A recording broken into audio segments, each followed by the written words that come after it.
Les structures culturelles rouvrent le 15 décembre. Que dans 15 jours, je vais pouvoir retrouver l'art, le théâtre, la musique, le cinéma, les visites patrimoniales.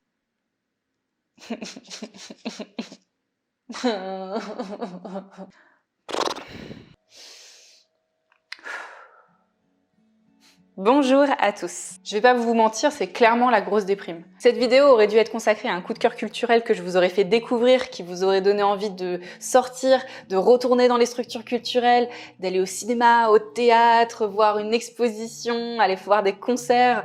J'aurais pu aussi faire un retour sur les sorties culturelles que j'avais évoquées dans ma dernière vidéo. Mais malheureusement, la vie en a décidé autrement. Et oui, le gouvernement a annoncé que finalement les structures culturelles ne pourraient réouvrir que le 7 janvier. Et encore, j'ai appris que le 7 janvier c'était une date pour voir ce qu'il en était et estimer ou pas si les structures culturelles pouvaient réouvrir. Donc on n'est vraiment pas rendu. Je suis désolée, aujourd'hui je suis pas très positive, mais le fait qu'on puisse plus aller au théâtre, qu'on puisse plus aller au cinéma, qu'on puisse plus voir d'expositions, qu'on puisse plus faire de visites patrimoniales, qu'on puisse plus faire de concerts, de festivals, etc. Je me sens vide, en fait. Donc bon, j'ai encore espoir, bien sûr, mais c'est vrai que là, ça fait long, quoi.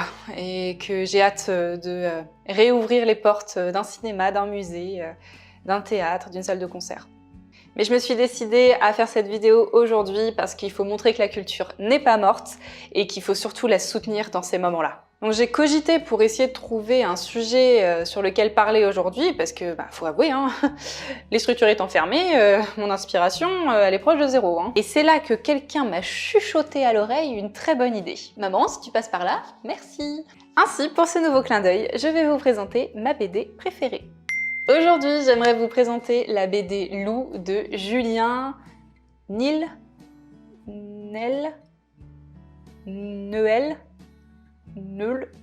Je sais pas comment ça se prononce. Alors oui, clairement, à première vue, cette BD est plutôt à destination des pré-ados ou des ados. Mais moi, je trouve que pas tant que ça, finalement. En fait, j'ai une histoire un peu particulière avec cette BD. Parce que quand on m'a offert les 2 premiers tomes, oui, parce que comme je m'appelle Lou, je ne pouvais pas y échapper, forcément. Eh bien, en fait, le personnage principal avait mon âge. Du coup, ça faisait beaucoup de similitudes et comme la BD est basée sur l'évolution d'une petite fille de 10 ans dans la vie quotidienne qui s'appelle Lou en plus, c'est naturellement que je me suis reconnue dans ce personnage. Et au fil du temps et au fil des tomes, eh bien Lou, elle grandissait en même temps que moi.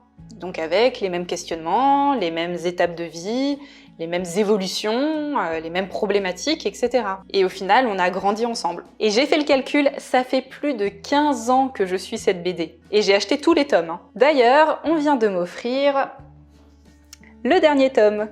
Il vient de sortir, ça fait une bonne idée cadeau. Dans ce nouveau tome, on suit la première année dans les études supérieures de Lou et son aménagement dans son premier appartement. C'est une BD légère avec, je sais, un côté un petit peu bisounours, mais qui me surprend et m'émeut à chaque fois grâce à la justesse des situations décrites et les réflexions que peut avoir le personnage principal. C'est toujours un plaisir de retrouver l'univers de Lou, et à chaque fois, ça me plonge dans une douce nostalgie qui me fait déconnecter. Et clairement, en ce moment, on en a besoin. Le seul souci que je vois dans cette BD, c'est que je finis les tomes en 1 heure. C'est très frustrant. J'espère que cette vidéo vous aura donné envie de découvrir ou de redécouvrir la BD Lou. Moi, je vous dis à bientôt pour un prochain clin d'œil.